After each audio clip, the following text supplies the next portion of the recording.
राष्ट्र सर्वप्रथम, राष्ट्र सर्वप्रथम, राष्ट्र सर्वप्रथम, राष्ट्र सर्वप्रथम। विजय चौक नई दिल्ली में सुप्रिया श्रीनेत ने प्रेस वार्ता की। इस दौरान मीडिया को संबोधित करते हुए सुप्रिया श्रीनेत ने फिनटेक फर्म पेटीएम पर भारतीय रिजर्व बैंक के प्रतिबंधों को लेकर कहा कि जिस नोटबंदी ने अर्थव्यवस्था को तबाह कर दिया, उस नोटबंदी को पेटीएम ने हमेशा जश्न की तरह मनाया और अपना आईपीओ भी 8 नवंबर 2021 को ही लॉन्च किया। श्रीनेत ने कहा कि पेटीएम और उसके फाउंडर पर मनी लॉन्ड्रिंग जैसे गंभीर आरोप लगे हैं। यह आरोप खुद आरबीआई ने लगाए हैं, जिस कारण उनके पेटीएम पेमेंट बैंक को 29 फरवरी से प्रतिबंधित कर दिया गया है। इसके साथ ही उन्होंने बताया कि यह कार्यवाही आरबीआई ने अधिनियम 35A के तहत की है। 10 नवंबर 2016 को इस देश के तमाम अखबारों में कवर पेज पर 10 नवंबर 2016 नोटबंदी के 2 दिन बाद एक बड़ा सा विज्ञापन कवर पेज पर छपा था, जिस पर मोदी जी को मजबूत निर्णय, नोटबंदी जैसे मजबूत निर्णय को लेने के लिए साधुवाद किया गया था। पेटीएम ने छापा था। आप ये सोचिए कि जिस नोटबंदी ने अर्थव्यवस्था को अधिया दिया, जिस नोटबंदी ने हजारों लाखों एमएसएमईज बंद कर दिए, लोगों को बेरोजगार कर दिया, उस नोटबंदी को साल दर साल अपने लिए सबसे शुभ दिन मानने का काम करने वाले व्यक्ति विजय शेखर शर्मा हैं। उन्होंने अपनी कंपनी का आईपीओ भी 8 नवंबर को ही किया था, 2021 को। परेशान करने वाली बात यह है कि इस व्यक्ति और इसकी कंपनी के खिलाफ मनी लॉन्ड्रिंग जैसे गंभीर आक्षेप लगे हैं और गंभीर आरोप लगे, और ये विपक्ष ने नहीं लगाए, ये इस देश के भारतीय रिजर्व बैंक ने लगाए हैं। और उन अनियमितताओं के चलते उनके पेटीएम पेमेंट बैंक को प्रतिबंधित कर दिया गया है, पूरी तरह से बंद कर दिया गया है। ना वो टॉप अप कर सकते हैं, ना वो कुछ क्रय कर सकते हैं, ना वो जमा कर सकते हैं पैसा। 29 फरवरी से पेटीएम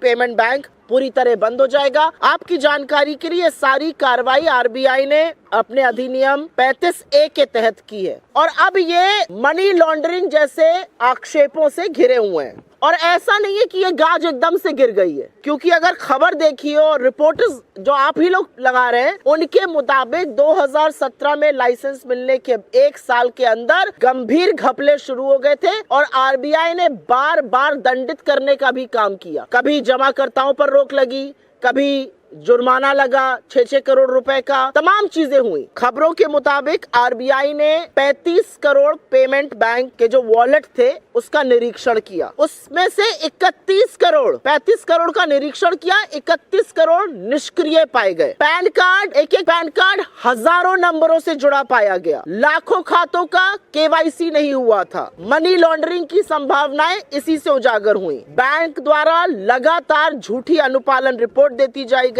और जो ग्रुप 197 कंपनी का नाम है, लेकिन पेटीएम की जो ग्रुप कंपनीज हैं उसमें आपस में जो घपला था, उसके चलते आरबीआई ने ये बड़ा कदम उठाया। यहाँ पर 2 चीजों की बात करनी जरूरी है, क्योंकि पेटीएम पर पहले भी अपने डेटा को भारतीय जनता पार्टी के साथ साझा करने का गंभीर आरोप लग चुका है। आरबीआई ने पेटीएम पेमेंट बैंक के बीच और पेटीएम के बीच होने वाले डेटा ट्रांजैक्शन पर भी गहन चिंता जताई है, और ये भी सामने आता है कि इस चिंता के बावजूद ना शीर्ष अधिकारियों का तबादला हुआ, ना उनके खिलाफ कोई कदम उठाया गया, और कंपनी ने बिजनेस बढ़ाने के जुनून में लगातार नियमों का उल्लंघन किया और हर तरह के कानून को ताक पे रखा। एक और चिंता जो आरबीआई ने जताई वो पेमेंट बैंक की शेयर होल्डिंग को लेकर है। करीब 49% हिस्सेदारी पेटीएम कंपनी की थी, जिसे लोग 197 कम्युनिकेशन के नाम से जानते हैं, लेकिन 51% हिस्सेदारी इस बैंक की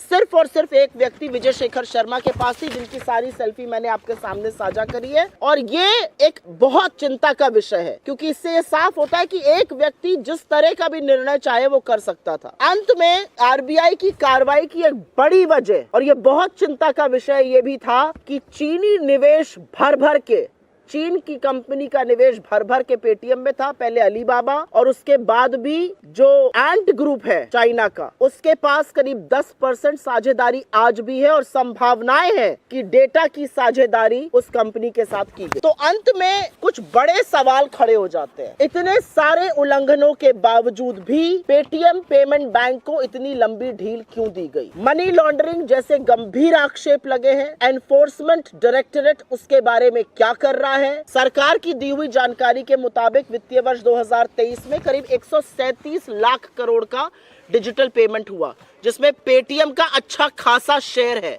क्या ये दावे के साथ कहा जा सकता है कि ये डेटा गोपनीय है, ये डेटा सुरक्षित है, या इसकी ब्रीच हुई है? ये बहुत सारे प्रश्न हैं।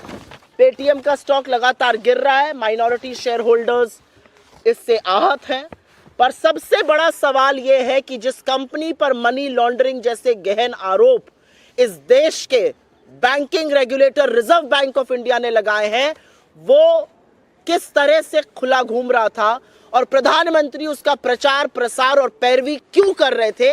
आज ये सवाल उठना भी जरूरी है और इसका जवाब भी आना जरूरी है। राष्ट्र सर्वप्रथम